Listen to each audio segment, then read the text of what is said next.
तुषारहार धवला या शुभ्रवस्त्रावृता या वीणावरदण्डमण्डितकरा या श्वेतपद्मासना या ब्रह्माच्युतशङ्करप्रभृतिवीरदेवै सदा वन्दिता सा मां पातु मीरा भगवती निःशेषजाड्यापहा।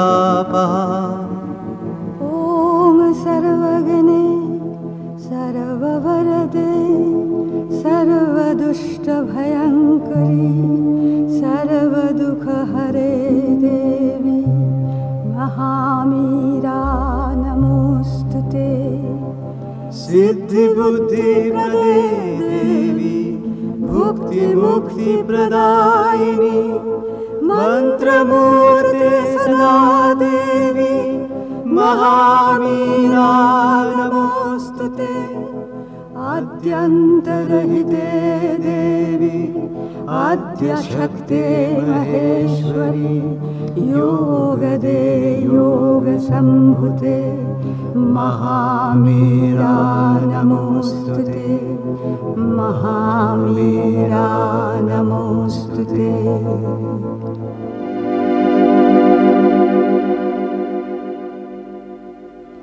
माँ आम आलोचना करुछंती मातृरचनावली भाग 10।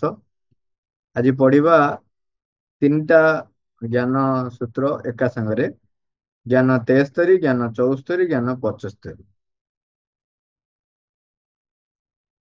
प्रभु लिखुछंती ज्ञान 73 रे जेतेबेले यथार्थ ज्ञानर उदय हुए सेतेबेले ताहार सर्वप्रथम शिक्षा हेउछि प्रकृतरे ज्ञान बोली आदौ किछि नाही। जहा किछि ज्ञान बोली प्रतीत हुए सेगुड़िक हेउछंती सेई अनंत परम देवतांकर गोटे गोटे प्रायानुमान मात्र। माँ तार व्याख्या गोटे लाइन में कहउछन यह एक अत्यंत उत्तम सूत्र एथिरे आ प्रश्न करिवार कोनोसी आवश्यकता नहीं। जो यथार्थ ज्ञान जहा पाखरे उदय हबो से यही ज्ञान प्राप्त करिवो जे प्रकृतर ज्ञान बोली किछि नाही। जहा अनंत परम देवता चाहुचंती ताहार केवल ये होछि गोटे प्रतीत। व्यवहारिक ज्ञान होछि एक भिन्न वस्तु ताहार वास्तविकता रही थाए ओ ताहा आमर कार्य लागे सत मात्र ताहाकू कदापि परिपूर्ण ज्ञान बोली कुहाजिबो नाही। तेणु ताहाकू एक निर्दिष्ट विधि अनुसार श्रेणीबद्ध करी रखिबार प्रयोजन रही सत मात्र ताहा घातक परि कार्य करिथाए। ज्ञान 74 रे व्यवहारिक ज्ञान विषय कहउछंती व्यवहारिक ज्ञान हेउछि एक भिन्न वस्तु ताहार वास्तविकता रही थाए ताहा आमर कार्य लागे सत मात्र ताहाकू कदापि परिपूर्ण ज्ञान बोली कुहाजिबो नाही। तेणु ताहाकू एक निर्दिष्ट विधि अनुसार श्रेणीबद्ध कर रखिबार प्रयोजन रही सत मात्र ताहा घातक परि कार्य करिଥାଏ। ज्ञान 75 लिखुछंती आमकू जावतीय कथा को अवश्य विधिबद्ध भावरे धारा भितर आनी पकाइबाकू हेबो सत मात्र से विधि और धारा को तैयारी करी ताहार अनुसरण करुथुबा समय रे मध्य आमको यही सत्यटी उपरे अत्यंत दृढ़ भाव प्रतिष्ठित रहिबाकू पड़िबो जे जावतीय विधि और धारा स्वभावतः केवल अस्थायी एवं असंपूर्ण हेबाकू ही बाध्य हेबे। प्रथमे कहले व्यवहारिक ज्ञान परिपूर्ण ज्ञान नुहे ताकू श्रेणीबद्ध करिबा प्रयोजन रही किंतु से घातक परि कार्य करिता। तापरे कहउछंती आमर जावतीय कथा जहाँ रही ताकू विधिबद्ध गोटे श्रृंखलित धारा रे आनी रखिबा बा धारा रे पकाइबा सत किंतु जेतबे धारा रे आपण पकाउछंती श्रृंखला रे अनुसरण करिबा पई प्रयास करूछंती सेतबेले ताहा सत्य उपरे प्रतिष्ठित हेबा दरकार। एवं ता सहित कहउछंती एटा भी आमे जानि रखिया उचित सचेतन हवा उचित जे जावतीय विधि और धारा जहाँ भी रही ताहा केबे भी स्थायी नुहे ताहा केबे भी संपूर्ण नुहे ଯାବତୀୟ ବିଧି ଓ ଧାରା ସ୍ୱଭାବତଃ କେବଳ ଅସ୍ଥାୟୀ ଏବଂ ଅସମ୍ପୂର୍ଣ୍ଣ ହେବାକୁ ହିଁ ବାଧ୍ୟ ହେବେ। କାରଣ ପରିପୂର୍ଣ୍ଣ ସତ୍ୟ ପାଖରେ ପହଞ୍ଚିବା ପାଇଁ କେତେ କେତେ ବାଟ ରହିଛି। ଯୋଉ ଯୋଉ ବାଟରେ ଯିବେ ସତ୍ୟ ସେଇଭଳି ଭାବରେ ପ୍ରତିଭାତ ହୁଏ। ତେଣୁ କୌଣସି ଗୋଟିକୁ କେବଳ ସତ୍ୟ ବୋଲି ଗ୍ରହଣ କରିନେବା ସତ୍ୟ ହେବ ନାହିଁ, ତାହା ପୁଣି ମିଥ୍ୟାରେ ପରିଣତ ହେଇଯିବ। କାରଣ ସତ୍ୟ ନିରନ୍ତର ପରିବର୍ତ୍ତନଶୀଳ ହେଉଛି। ମା କହୁଛନ୍ତି, ମୁଁ ଏ କଥାଟିକୁ ଅନେକ ଅନେକ ସମୟରେ ଲକ୍ଷ୍ୟ କରି ଦେଖିଛି। ମୁଁ ଏକଦା ଚିନ୍ତା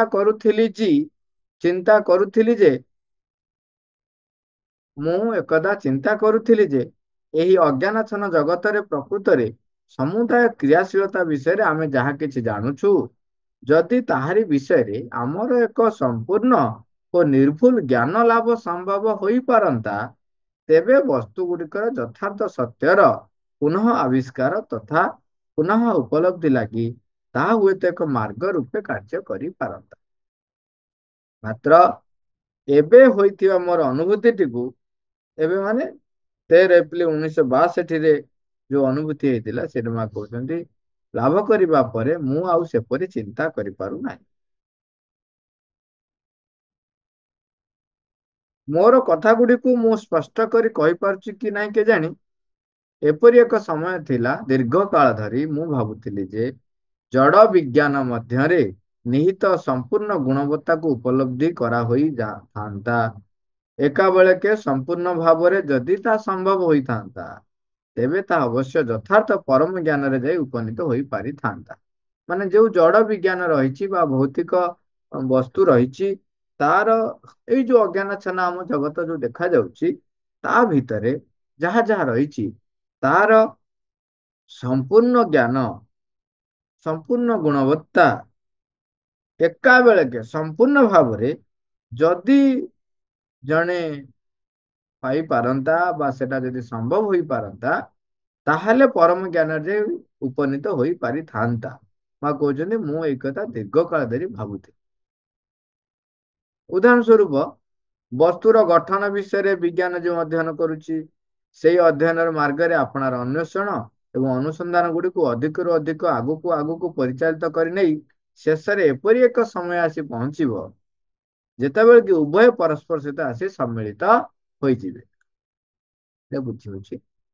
ମାତ୍ର ଯେତେବେଳେ ଇଏ କଥାଟି ମା ଲେଖୁଛନ୍ତି, ଦୀର୍ଘ କାଳ ଧରି ମୁଁ ଭାବୁଥିଲି ଯେ ଇଏ ଯେତେବେଳେ ତା ଭିତରକୁ ଆହୁରି ଅଧିକରୁ ଅଧିକ ଜାଣି ଜାଣି ଜାଣି ଜାଣି ଜାଣି ଜାଣି ଯେତେ ଅଧିକରୁ ଅଧିକ ଜାଣି ଜାଣି ଜାଣି ଯାଇ ଏମିତି ଏକ ଜାଗାରେ ପହଞ୍ଚିବ, ଯିଏ କି ପରମ ଜ୍ଞାନ ସହିତ ଇଏ ମିଳିତ ହବାର ସମ୍ଭାବନା ସୃଷ୍ଟି ହେବ। ବା ମା କହୁଥିଲେ, ମୁଁ ଧାରା କରୁଥିଲି ଯେ ଏବେ ଉଭୟ ପରସ୍ପର ସହିତ ଆସି ସମ୍ମିଳିତ ହୋଇଯିବେ ବୋଲି। ତାପରେ କହୁଛନ୍ତି, ମାତ୍ର ଯେତେବେଳେ ମୁଁ ଚିରନ୍ତନ ପରମ ରୁଚିତ୍ର ସ୍ତରରୁ ଊର୍ଦ୍ଧ୍ୱକୁ ଯାଇ ପରମ ରୁଚିତ ସ୍ତରରୁ ଯାଇକି ଦେଖିଲେ, ବ୍ୟକ୍ତି ରୂପ ଧାରଣ କରିଥିବା ଏହି ଜଗତର ଚେତନା ଭୂମିକୁ ଅତିକ୍ରମ କରି ଆସିଲି, ସେତେବେଳେ ଯାଇକି ମା ଦେଖିଲେ କଣ, ଏହା କଦାପି ସମ୍ଭବ ନୁହେଁ। ମୋ ଆଗରେ ସେଇ କଥାଟି ସ୍ପଷ୍ଟ ହୋଇଯାଇଥିଲା, ଏବଂ ଯଦି ତୁମେ ମୋତେ ବର୍ତ୍ତମାନ ସେଇ କଥାଟିକୁ ପଚାରିବ, ତେବେ ମୁଁ କହିବି ଯେ ଏଇ ଦୁଇଟି ଯାକ କଥା, ବିଜ୍ଞାନକୁ ତାହାର ସମ୍ଭାବ୍ୟ ଚୂଡ଼ାନ୍ତ ସୀମା ଯାଏ ବିକଶିତ କରିନେଇ ଏକ ସମ୍ମିଳନୀରେ ଉପନୀତ ହେବାର ସମ୍ଭାବନା ଏବଂ ଏକ ଭୌତିକ ଜଗତ ସହିତ କୌଣସି ପ୍ରକାରର ଯଥାର୍ଥ ସଚେତନ ଯୋଗସୂତ୍ର ସ୍ଥାପନା କରିବାର ଅସମ୍ଭାବନା, ଏଇ ଦୁଇଟି ଯାକ ସମାନ ଭାବରେ ଗୋଟିଏ ଗୋଟିଏ ଭୁଲ କଥା। ଏ କ୍ଷେତ୍ରରେ ଆଉ ଗୋଟିଏ ଅନ୍ୟ ବିଷୟ ମଧ୍ୟ ରହିଛି। ଆମର ବି ଆମେ ଅନେକ ସମୟରେ ଏଇ ଗୋଟିଏ ସାଇଡ ଦେଖିକିରି ମଧ୍ୟ ଆମେ ଅନେକ ସମୟରେ ଭାବୁ ଯେ ବିଜ୍ଞାନ ବା ବସ୍ତୁ ସମ୍ବନ୍ଧରେ ଆମେ ଅଧିକରୁ ଅଧିକ ଜ୍ଞାନ ହାସଲ କରି ଅଧିକରୁ ଅଧିକ ପ୍ରସାର ଏବଂ ପ୍ରଶସ୍ତ ହେଲା ପରେ ଯାଇକି ଆମେ ପରମଙ୍କ ସହିତ ସମ୍ମିଳିତ ହବାର ସୁଯୋଗ ଆସି ପହଞ୍ଚିବ ବା ସମ୍ମିଳିତ ହୋଇଯିବ ବୋଲି ଆମେ ଅନେକ ଜାଗାରେ ମଧ୍ୟ ଭାବୁଥିଲୁ, ଅନେକ ଜାଗାରେ ଆମେ କହୁଥିଲୁ। ମା କିନ୍ତୁ ଏଠି କହୁଛନ୍ତି, ଯେତେବେଳେ ମୁଁ ଏ ସବୁ ଚେତନା ଭୂମିକୁ ଅତିକ୍ରମ କରି ଚିରନ୍ତନ ପରମ ରୁଚି ସ୍ତରକୁ ଯାଇକି ଦେଖିଲି, ସେଠୁ ଦେଖିଲି ଯେ ଏହା କଦାପି ସମ୍ଭବ ନୁହେଁ।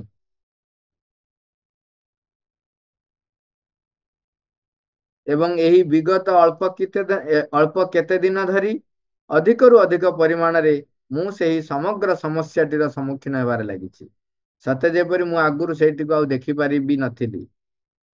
ଆମେ ସମ୍ଭବତଃ ସେଇ ଉଭୟକୁ ଏପରି ଦୁଇଟି ମାର୍ଗ ବୋଲି ଅନୁମାନ କରିପାରିବା, ଯାହାକି ଆମକୁ ଏକ ତୃତୀୟ ବିନ୍ଦୁକୁ ପରିଚାଳିତ କରିନେଉଛନ୍ତି।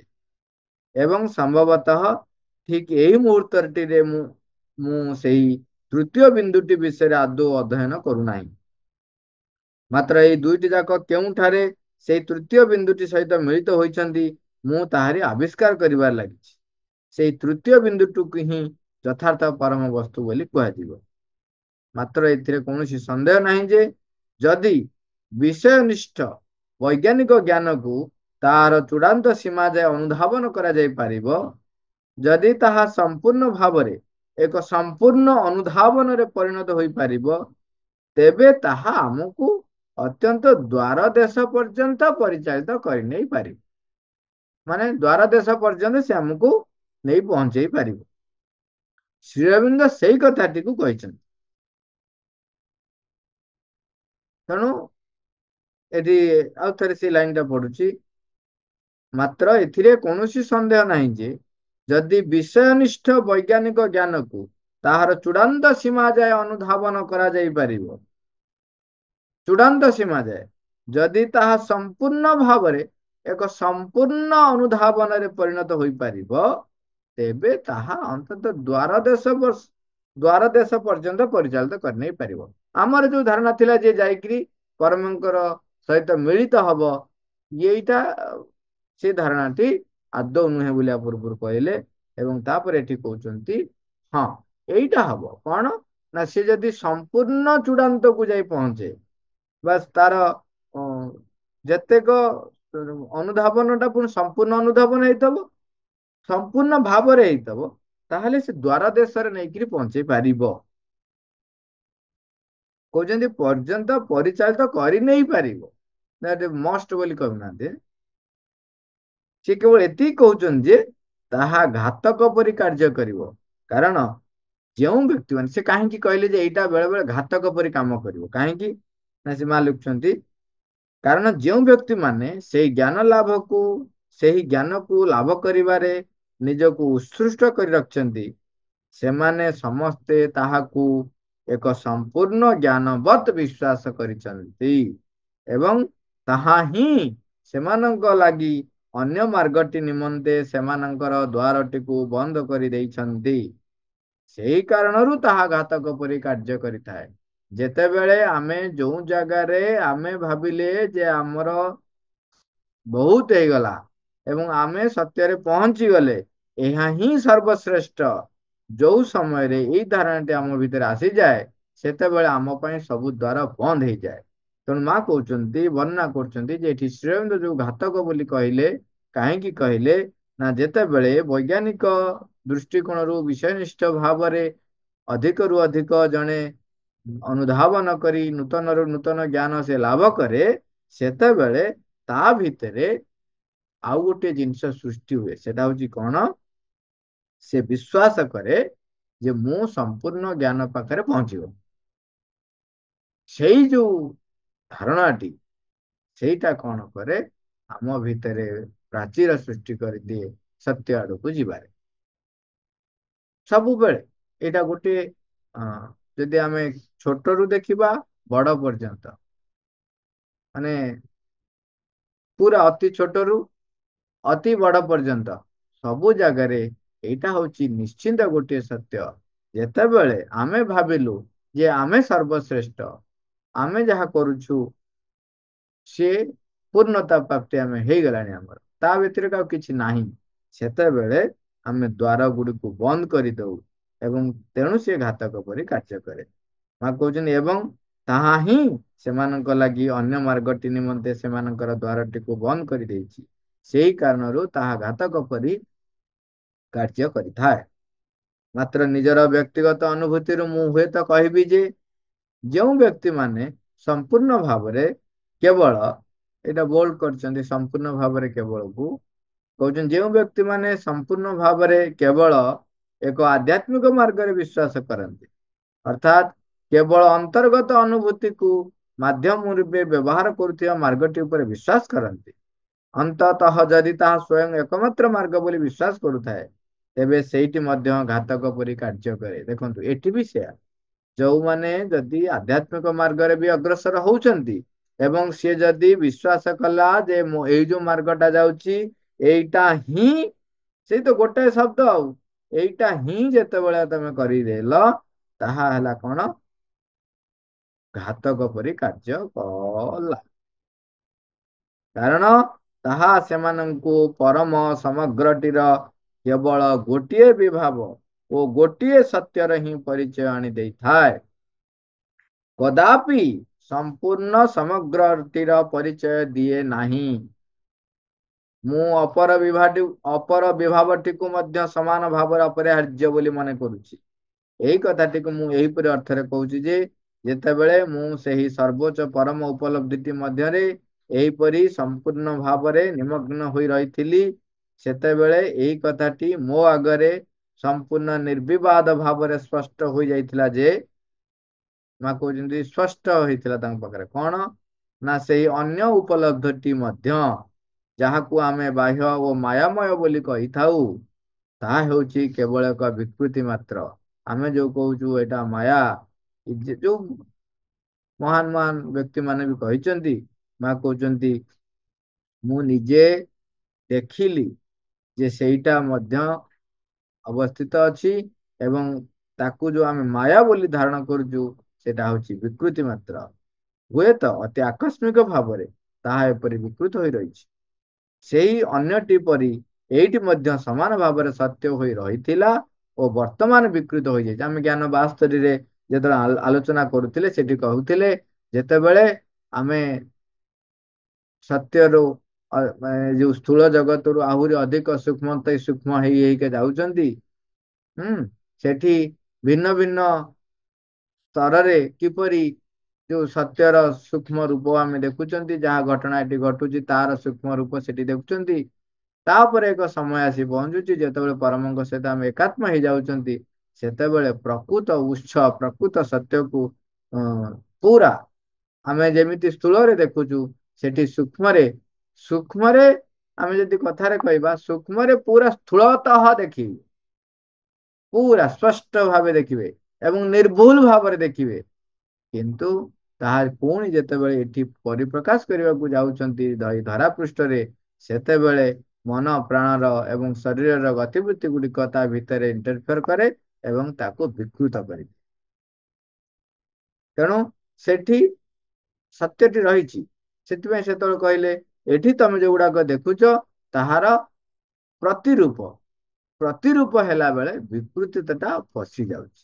ଏଇ ମନ ପ୍ରାଣର ଯୋଉ ବିକୃତି ରହିଛି, ସେଇଟା ତା ଭିତରେ ପ୍ରବେଶ କରି ଯାଉଛି। ସେଇ ଅନ୍ୟଟି ପରି ଏଇଟି ମଧ୍ୟ ସମାନ ଭାବରେ ସତ୍ୟ ହୋଇ ରହିଥିଲା ଏବଂ ବର୍ତ୍ତମାନ ବିକୃତ ହୋଇଯାଇଛି। ଆମେ ବର୍ତ୍ତମାନ ଏଇଟିର ହିଁ ଅନୁସରଣ କରିବାର ଲାଗିଛୁ। କେବଳ ଯେ ଅନ୍ୱେଷଣ କରୁଛୁ ତା ନୁହେଁ, ଆମେ ସେଇଟିକୁ ନିର୍ମାଣ କରି ଆଣୁଛୁ। ତାହାରି ରୂପାୟନରେ ଆମେ ଯେପରି ଅଂଶଗ୍ରହଣ କରିପାରିବୁ, ବର୍ତ୍ତମାନ ଆମକୁ ସେଇଥି ସକାଶେ ହିଁ ବ୍ୟବହାର କରାଯାଉଛି। ତାହା ବର୍ତ୍ତମାନ ପ୍ରତ୍ୟେକଙ୍କ ପାଖରେ ତଥାପି ଅବଧ୍ୟ ଓ ଅକଳ୍ପ୍ୟ ହୋଇ ରହିଛି, କାରଣ ଏ ପର୍ଯ୍ୟନ୍ତ ତାହାର ଅବସ୍ଥାପନ ହୋଇନାହିଁ। ଏହି ଅଭିବ୍ୟକ୍ତିଟି ଆସିବାକୁ ତଥାପି ବାକି ରହିଛି। এই ବିଷୟରେ ମୁଁ କେବଳ ଏତିକି କହିପାରିବି, କହି ମା ନୀରବ ରହେ। ମୁଁ ବର୍ତ୍ତମାନ ପ୍ରକୃତରେ ଚେତନାର ଏହି ସ୍ଥିତିଟିରେ ହିଁ ବାସ କରୁଛି, ସତେ ଯେପରି ମୁଁ ଏହି ଚିରନ୍ତନ ସମସ୍ୟାଟିର ସମ୍ମୁଖୀନ ହୋଇ ରହିଛି। ଅବଶ୍ୟ ଏକ ଅନ୍ୟ ଦୃଷ୍ଟିକୋଣରୁ ଏହାର ସମ୍ମୁଖୀନ ହେଉଛି। ଏହିସବୁ ଦୃଷ୍ଟିକୋଣ ତାହାକୁ ହୁଏତ ଆଧ୍ୟାତ୍ମିକ ବା ଜଡବାଦୀ ଏପରିକି ଦୁଇଟି ଦୃଷ୍ଟିକୋଣ ବୋଲି କୁହାଯାଇ ପାରିବ। ଅନେକ ବ୍ୟକ୍ତି ଏହି ଦୁଇ ଦୃଷ୍ଟିକୋଣକୁ ପରସ୍ପର ଠାରୁ ସମ୍ପୂର୍ଣ୍ଣ ପୃଥକ ହୋଇ ରହିଥିବା ପରି ଭାବନ୍ତି। କାହିଁକିନା ଆମେ ଯୋଉମାନେ ଜଡବାଦୀ, ସାଧାରଣତଃ ଆଧ୍ୟାତ୍ମିକବାଦୀ ଯାହା କୁହନ୍ତି ତାଙ୍କୁ ବିରୋଧ କରି କୁହନ୍ତି। ତେଣୁ ଆମେ ହୁଏତ ଭାବୁବା ଯେ ଏଇ ଆଧ୍ୟାତ୍ମିକତା ଏବଂ ଜଡବାଦୀ ପରସ୍ପର ଠାରୁ ଅଲଗା ହୋଇ ରହିଛନ୍ତି। ସେମାନେ ଭାବନ୍ତି ଗୋଟିକୁ ଯଦି ତମେ ସ୍ୱୀକାର କରୁଛ, ତେବେ ଅନ୍ୟଟିର ମୂଲ୍ୟକୁ ଅସ୍ୱୀକାର କରିବାକୁ ହିଁ ପଡିବ। ମାତ୍ର ପରମ ସତ୍ୟର ଦୃଷ୍ଟିକୋଣରୁ ବିଚାର କରି ଦେଖିଲେ ଏହି ଦୃଷ୍ଟିକୋଣଟି ଆଦୌ ଯଥେଷ୍ଟ ନୁହେଁ। ସେମାନେ ପରସ୍ପରକୁ ସ୍ୱୀକାର କରୁନାହାନ୍ତି ବୋଲି ଯେ ସେମାନେ ଯଥେଷ୍ଟ ନୁହନ୍ତି, ତାହା ନୁହେଁ। ମାତ୍ର ଦୁଇଟି ଯାକୁ ସ୍ୱୀକାର କରିନେଲେ ଓ ଦୁଇଟି ଯାକକୁ ଏକାଠିକୁ ଯୋଡ଼ିଦେଲେ ତାହା ଯେ ସମସ୍ୟାର ସମାଧାନ ହେଇଯିବ ଆଦୌ ସମ୍ଭବ ନୁହେଁ। ସେହି କାରଣରୁ ମଧ୍ୟ ସେମାନେ ଯଥେଷ୍ଟ ନୁହନ୍ତି। ଅସଲ ବସ୍ତୁଟି ଅନ୍ୟ ଏକ ବସ୍ତୁ, ଏହା ଏକ ତୃତୀୟ ବସ୍ତୁ, ଯାହାକୁ କି ଆମେ ଏହି ପ୍ରଥମ ଦୁଇଟିର ପରିଣାମ ବୋଲି କୁହାଯାଇ ପାରିବ ନାହିଁ, ମାତ୍ର ତାହା ଏପରି ଗୋଟିଏ ବସ୍ତୁ ଯାହାକୁ କି ନୂତନ କରି ଆବିଷ୍କାର କରିବାକୁ ପଡ଼ିବ, ଯାହାକି ସମ୍ଭବତଃ ଯଥାର୍ଥ ସମଗ୍ର ପରମ ଜ୍ଞାନଟି ଲାଗି ମଧ୍ୟ ଦ୍ୱାର ଉନ୍ମୋଚନ କରିଦେଇପାରିବ। ମୁଁ ବର୍ତ୍ତମାନ ଏହି ପର୍ଯ୍ୟନ୍ତ ଆସିପାରିଛି। ମୁଁ ଏହାଠାରୁ ଅଧିକ କିଛି କହିପାରିବି ନାହିଁ, କାରଣ ମୁଁ ବର୍ତ୍ତମାନ ସେଇଠାରେ ହିଁ ଅବସ୍ଥିତ ରହିଛି। ତେଣୁ ତାପରେ ପ୍ରଶ୍ନ ରହିଛି ଯେ ତାହେଲେ ଏଇ ଯୋଉ ପ୍ରକୃତ କ୍ଷେତ୍ରରେ ଆମେ ଅଂଶଗ୍ରହଣ କିପରି କରିପାରିବା?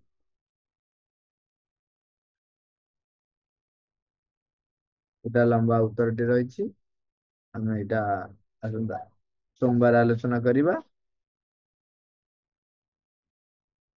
ସବୁ ଜାଗାରେ ମା ଗୋଟିଏ କଥା ବାରମ୍ବାର ରିପିଟ କରୁଛନ୍ତି, ଯେତେବେଳେ ତୁମେ ନିଜକୁ କହୁଛ ଏଇଟା ହିଁ ସର୍ବସ୍ୱ, ଏଇଟା ହିଁ ସମ୍ପୂର୍ଣ୍ଣ ଜ୍ଞାନ, ସେତେବେଳେ ତୁମେ ପୁରା ପଥଭ୍ରଷ୍ଟ ହେଇଯାଉ।